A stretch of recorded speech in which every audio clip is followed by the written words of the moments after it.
Well, hello. You're listening to Hypocritical, a podcast by Hypocritic GG. I'm Lou, some call me Cheat. Speaking on this episode, we are talking all about Marathon, Bungie's long-in-the-works extraction shooter, what it is, some of the controversies and issues facing it right now, and in these last few months, running up to release, where it goes from here. So let's get right into it. So first of all, what the hell is an extraction shooter, right? That's probably important to know and understand. Well, an extraction shooter is basically a subgenre of shooters where players drop into or otherwise start somewhere on a map and scavenge for resources and gear of various rarities, right? They then work to escape the map with what they found, extracting, that's where it gets its name, potentially fighting other players or teams along the way, and losing whatever they found if they die. So you have to go back in and collect it all over again. Drop in, shoot, loot, extract, over and over and over and over again.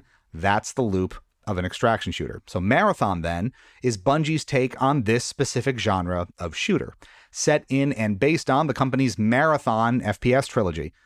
First released on classic macOS all the way back in the day in the mid-1990s. Bungie, of course, a great legacy in the shooter space and a ton of experience with the genre, not just in Marathon, but obviously having created the Halo franchise and shepherding it from the original release all the way through Halo Reach, and then also making Destiny and Destiny 2, the latter of which continues to go strong with new updates and a consistent player base well after its release in 2017. So in turning now to Marathon, Bungie's first new IP in over a decade, there are unfortunately a veritable hurricane of headwinds affecting this title, its standing in the community, and how much interest the broader gaming industry is sort of giving it at this point in time. And I want to kind of break down these headwinds into three primary categories and talk a little bit about why this game is experiencing so much controversy and friction out there in the marketplace in the run-up to its release, which, as of the time we're recording this in late May 2025, is currently set for late September, so just a few months away. The first and probably most pressing one in terms of short-term controversy is the art theft controversy. So as has now been pretty thoroughly documented across the internet and admitted by Bungie themselves, the company flat out stole multiple art assets from a Scottish artist named Anti-Real. Anti-Real? One of those two. And the company seemingly based much of the game's overall art style around specific pieces of her portfolio. If you were to look up, those certain parts of what she's done and take a look at what Marathon looks like in its unique visual design, you're going to find a lot of overlap, which seemingly is intentional. While Bungie has claimed something to the effect of either a contractor or an employee no longer with the company ended up, doing this art theft and working it into the game and getting it under their radar, there's evidence, and very clear evidence, that that's not necessarily the case, and it goes deeper. Marathon's franchise art director, the one overall responsible for the vision of the visuals, and many members of that art team have followed Anti-Real on social media for years. So that's pretty damning, if you ask me. And unfortunately, it's not the first time Bungie has been accused and called out for this sort of asset theft or five-finger discounting from the broader community, the artistic community in particular, where asset theft and ripping people off like that is frowned upon more than potentially any other creative space like that.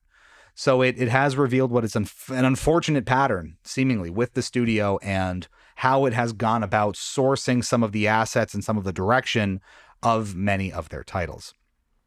So that's number one. Number two is that from a general internet perspective, which you do have to take with a grain of salt sometimes, it seemingly pales in comparison to a very similar extraction shooter called Arc Raiders, ARC Raiders.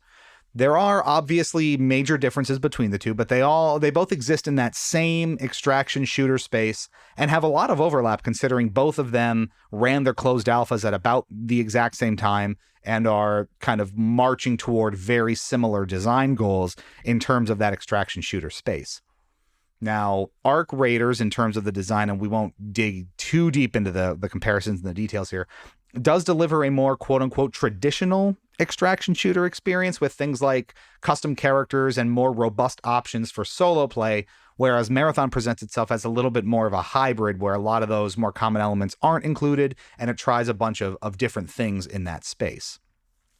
Now, again, depending on how much you listen to voices across the internet, community and fan reactions from all over the place, Bungie fans, non-Bungie fans, extraction shooter fans, casuals, whatever, have generally favored Arc Raiders and praised it much more for being more polished, more complete, and more interesting to play in its closed alpha than Marathon was, and admittedly kind of free of and without the weight of expectations from a studio like Bungie, which has such an exceptional shooter pedigree, extraction shooter or not.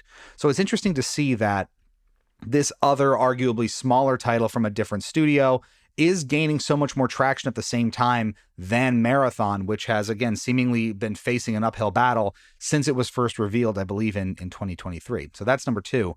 And number 3 in this space is also, kind of long-term, the most important one, where it seems to just not be very fun.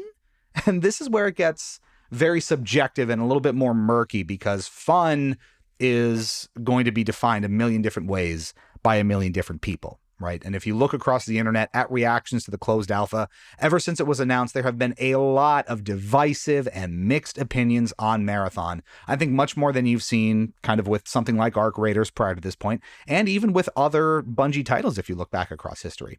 Some are obviously praising the more unique and kind of hybrid approach to the extraction shooter experience and some of the core mechanics that it uses, how the game feels, how it plays, etc., which we'll talk about, while others are pretty loudly bemoaning it for being generic, uninteresting, undercooked, not presenting enough of a quality first impression relative to, again, Bungie's pedigree, the amount of hype that's been going into the game, and the scope of what they're trying to build. Now, they did run a closed alpha for the game for a couple of weeks, I believe in late April or early May. We unfortunately did not get into it, so haven't been able to go hands-on with it ourselves. However, our good friend Full Metal did play the closed alpha extensively, so I asked her for her opinions on the game. You can get her full impressions video over on her channel. That's Full Metal, METUL. So it's FULLMETUL, or on her website, fullmetal.com. But here are her thoughts. These are hers. Overall, I really, really liked the gameplay. It took me probably about 5-ish hours to really get a good understanding of the gameplay loop and controls, similar to what I would say you need to get a good, firm grasp on a game like The Division. And with that game's Dark Zone mode, you can see that there is a lot of sort of Venn diagram overlap, given that it does lean into those extraction shooter molds. The gunplay is super tight. Bungie does gunplay well. They know how to make a gun sound and feel great. I really like the PvPvE theme. I think it really works. The looting loop and hunting while being hunted is super fun once you get the hang of it. I was shocked by the breadth of what to do in the closed alpha. It was meaty, with meaty in all caps. I played 15-ish hours and barely scratched the surface between the 3 corporations with contract missions and the 2 worlds you could drop into. I would have paid $40 up front just for what was in the closed alpha. Unquote. Now, there's a lot of positivity and sort of glowing recommendations and assessments in her write-up there. And for a little bit of context, we go way back, not just personally as friends in the world, but as people who kind of have the same shared outlook and experience on these things. We bonded over Halo in high school, specifically the Xbox 360 generation of those games. We have so many fond memories thanks to the franchise. We have played probably thousands of hours of Halo together, as well as Destiny to a much, shorter or fewer degree and time span. And haven't played Destiny as much is the point. So because we look at this genre of games so similarly, and because we have such a similar shared experience of the genre, I'm inclined to believe her assessment in terms of how the game plays and how it feels and the quality of the experience that you have that's in the box. I do think it is important to note there that from my understanding, the closed alpha contained quite a bit, if not most, of what's going to be in the full game. There will be new gear, there will be 2 new heroes, I believe, and maybe 1 new map for a total of 4, 1 set to be released, after the game comes out. So 2 in the closed alpha, 3 at launch maybe, and then 4 in total.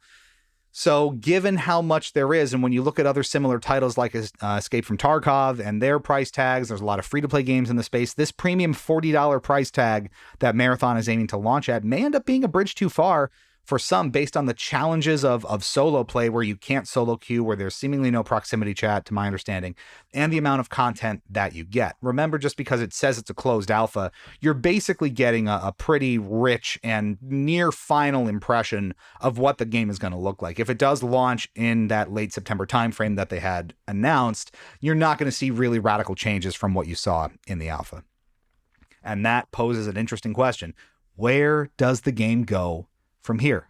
It's got a lot of uphill battling to do between addressing this art controversy, trying to win over the community, raking back some of that goodwill wherever possible, overcoming all of these seemingly poor comparisons to Arc Raiders. There's a lot of work to do between now and September, and seemingly Sony, who bought Bungie a couple of years ago, is recognizing this. There are reports all over the internet, again, as of late May 2025, that all paid marketing plans for the game were pulled and canceled as of the middle of the month. So a lot of those plans in the run-up to release have been essentially scuttled completely, which is not a good sign if your game is, June, July, August, September, 4 months away from release.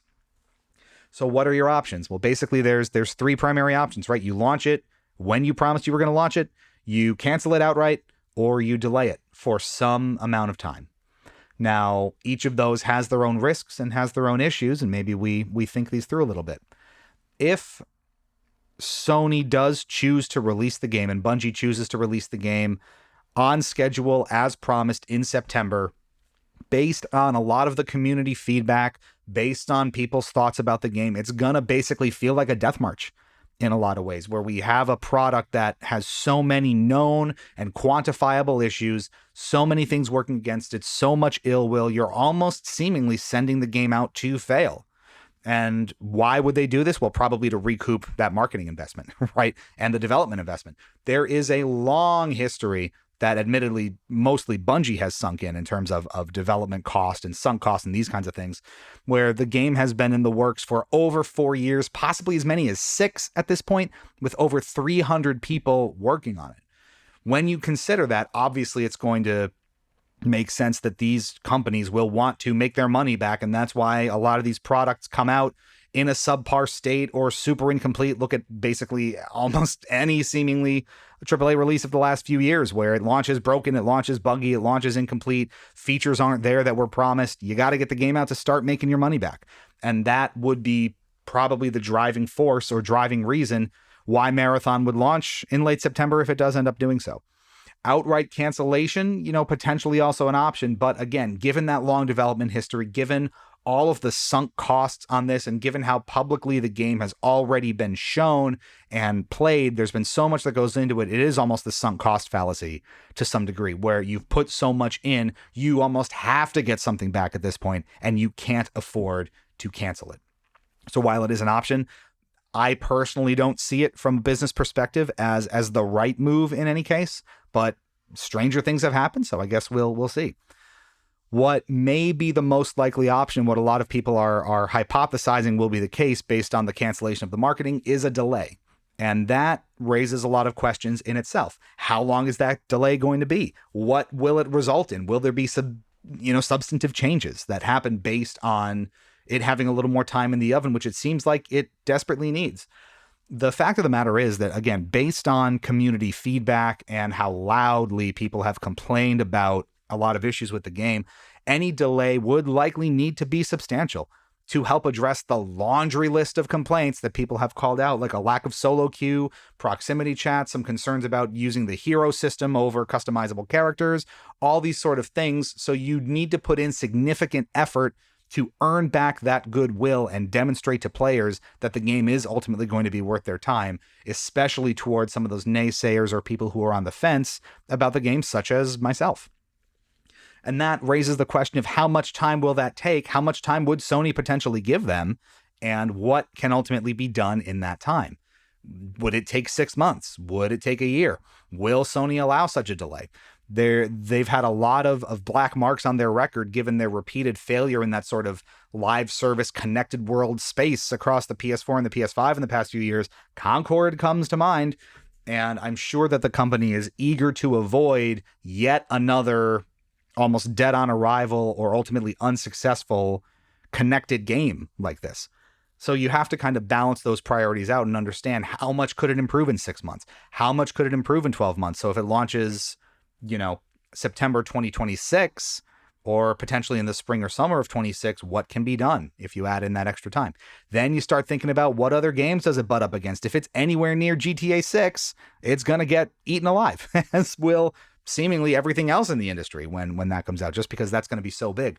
So there's a lot to consider. It's not a position I would envy being in if I were Sony or Bungie in this situation. It's a very challenging one, and the way forward may not be entirely clear. What is clear at this point is that there are seemingly, for as much fun as the game may have within it, and for as solid as its fundamentals may or may not be, there are a lot of issues and there's a lot of toxicity around the game right now, and it's just not in a good place. Sony and Bungie are going to need to put in the work to either delay and dramatically reshape the game or pump through some sort of quick corrective measures in order to get this thing back on track, to give it any substantive chance of succeeding, whether that's in the September launch timeframe this year or sometime nebulously in the future. From our perspective, it's hard to see. Bungie as a studio has obviously changed dramatically from those scrappy days of the OG Marathon trilogy on Mac and those early Halo titles, which is expected.